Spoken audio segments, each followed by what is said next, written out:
There's a very high likelihood that I was also wearing this shirt last month. Hey guys, hope you're all doing well. Today I'm here to do my July roundup, which I feel like is going to be really heavy on the favorites and not so heavy on the things that happened, because honestly I feel like not much happened in July. But before we get into that, let's talk about the videos that I put up in July. So I started off with my mid-year check-in, in which I talked about all of the goals that I had set for myself going into 2018 and kind of updated you guys on my progress. During that video I was happy to announce that I had achieved my Goodreads reading challenge, and as of filming this video I have actually surpassed that. So I have to say, feeling pretty pleased with myself this year reading wise. I also of course put up my June roundup, in which I talked about body confidence and technical difficulties, which unfortunately I think are getting slightly worse. While editing videos last month I noticed for sure that my audio has been getting weirder and harder to edit around, so again, sorry if the volume is going in and out, but there's really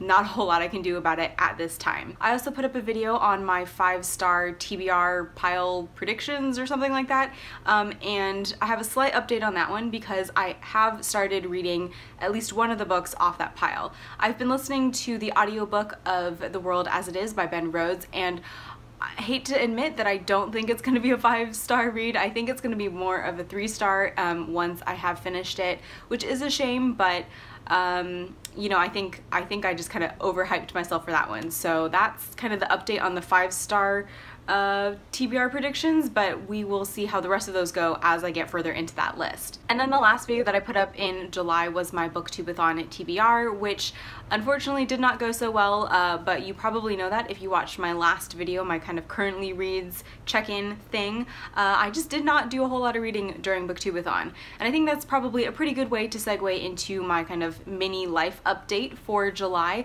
which is that July was another crazy work month. It was a lot of working full days and then coming home and then working late into the evening as well, which was very tiring, and I have to say I'm really glad that so far at least August has been a little bit slower and I've been able to take things a little bit easier. A lot of the work I was doing was kind of pre-work so that other people who I work for or work with could go on vacation, which I will admit was a tad bit frustrating, seeing as I was super stressed out and I knew that I wasn't going to get to go on vacation. But again, at least this month has calmed down a little bit, and so I am feeling a little bit better. Speaking of stress levels, I realized in July that I have been seriously neglecting my self-care habits, and I realized that when late in the month I had not a panic attack, but something that I do get occasionally where it's like this burst of anxiety and I'm overly intense and I kind of rant and get overly emotional, and then it lasts for like half an hour and then I'm like totally drained afterwards. That happened for the first time in a long time in July, and that was when it occurred to me that I've really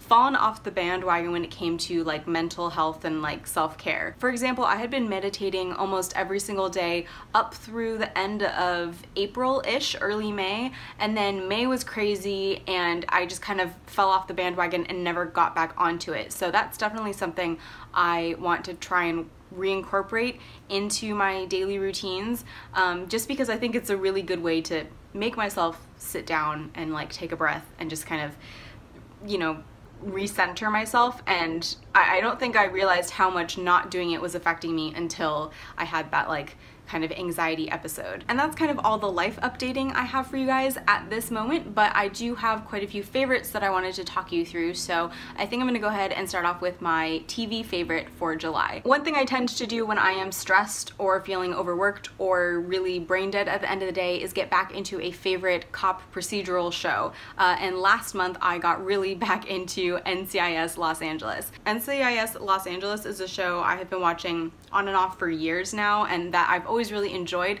but not a show I've ever really sat down and watched chronologically. So over the last couple of weeks of July I started watching, or binge watching really, from season 1, and right now I'm like in the middle of season 3, I think. As it goes with most CBS shows, there are certain things about the show I find just like really implausible and kind of cringy. Some of the humor in particular is a little like cringy for me because it's just so on the nose, and yes, it's completely impractical that they shoot every suspect that they come across.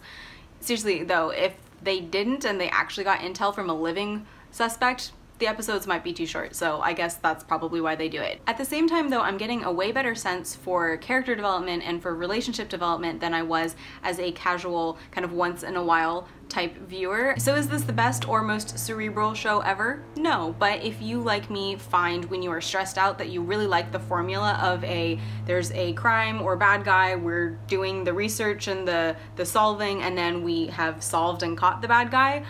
If you like that really predictable formula, I think you'll really like NCIS, and like I said, lots of explosions, always a good time. And just as kind of a side note to that, I'm actually not a fan of the original NCIS. I find that show so boring, but I really like NCIS LA. I also have a podcast favorite, which was actually a favorite from June, but which I just did not, for whatever reason, mention in my June roundup, which I wanted to let you guys know about, and that is the podcast Caliphate by the New York Times. Caliphate is a podcast by the New York Times in which we follow their reporter, a woman named Rukmini, whose beat is ISIS. So she interviews ISIS, or current and former ISIS members. She goes into war zones to collect evidence and like diaries and data on them, and she's just kind of a general badass lady. If you're interested in the war on terror, or if you just kind of want to know more about who ISIS actually is, like who actual ISIS members are and like what their beliefs are, I think it's a really fascinating podcast. It's really well produced, and yeah, it's one of the few podcasts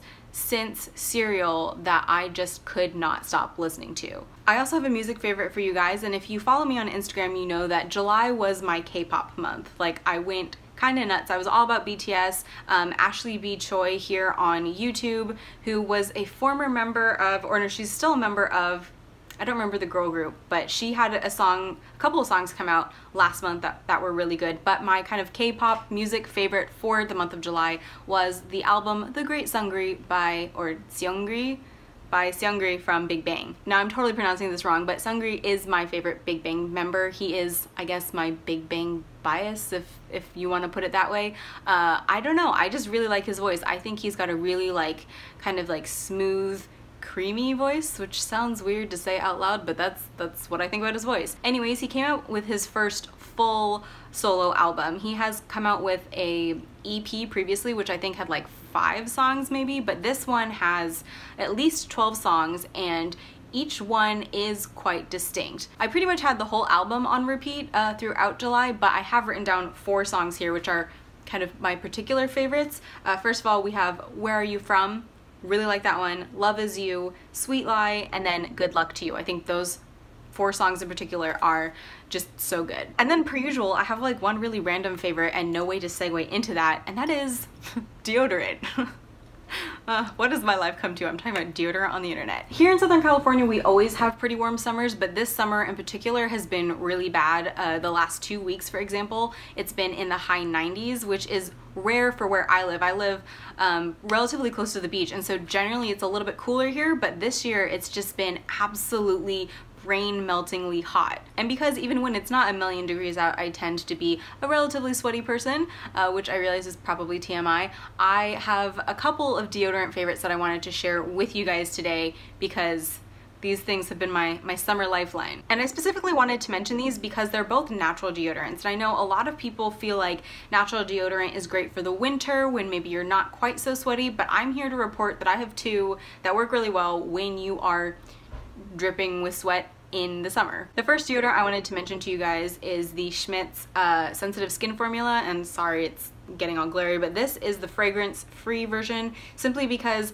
I do tend to like over-activate deodorant scents when I have worn them in the past, and then I just walk around smelling like deodorant all day, which is not really what I'm looking for. This is hands down the most effective natural deodorant I have ever tried, and I have tried quite a few. It does not give me weird bumps or sensitivity in my armpits, and it does a really stellar job of blocking any scent issues you might be having. I should probably mention that neither of these are antiperspirants, so if you are a super mega sweaty person, or if you are really anti-sweat at all, you probably won't like these. But if you are just looking for a good natural deodorant that actually blocks the scent, I think this is totally worth it. And they have several scents if you're not a fragrance-free kind of person. They even have them in tubs, so if you prefer to like stick your hand in and, you know, manually apply, you can do that too. The only downside to this one is that if you use it while wearing white or light colored shirts, it will discolor the armpits of that shirt. So in that case, I would recommend going for the Weleda spray deodorant. This is the citrus scent, which I really like, and again, I tend to have an issue over activating deodorant scents, but I don't seem to have that with this one. I accidentally threw out the box, so unfortunately I can't tell you what's exactly in the ingredients, though I do remember it's alcohol and essential oil based. This is unlike any other deodorant I have ever used because it's literally just a spray bottle. You know, you spray it on like a perfume just under your arms. I use 3 sprays, and this honestly lasts for most of the day. I would not say this is great for like intense cardio if you're predicting you're gonna be really sweaty, but for an everyday going into the office, going around running errands, I think this works perfectly. This also will not stain your light colored clothing, so I feel like if you are gonna be doing heavy sweating, or if you're wearing a dark shirt, you can use this one. If you're gonna be wearing a lighter colored shirt, or you're just, you know, doing everyday things, this will probably work for you. Again, they have other scents in this. I believe they have a rose and a sage scent, so if you're a dude, you might wanna try the sage scent. I think that might be nice for you. But if you're a lady and you shave your armpits, I do just want to mention that if you spray this on right after shaving, it will sting, so I would recommend waiting at least 20 minutes after shaving to apply this. So that was my July roundup and my very random July favorites, and I actually have a random question for you guys. I would love to know kind of what your favorite summer personal care product is. You know, whether it's a deodorant or a sunscreen, or, you know, something that's summer specific. I just think that would be interesting. Otherwise, I think I'm gonna wrap things up here. So thank you guys so much for watching. I hope you're having a fantastic day, and I will see you next time. Bye!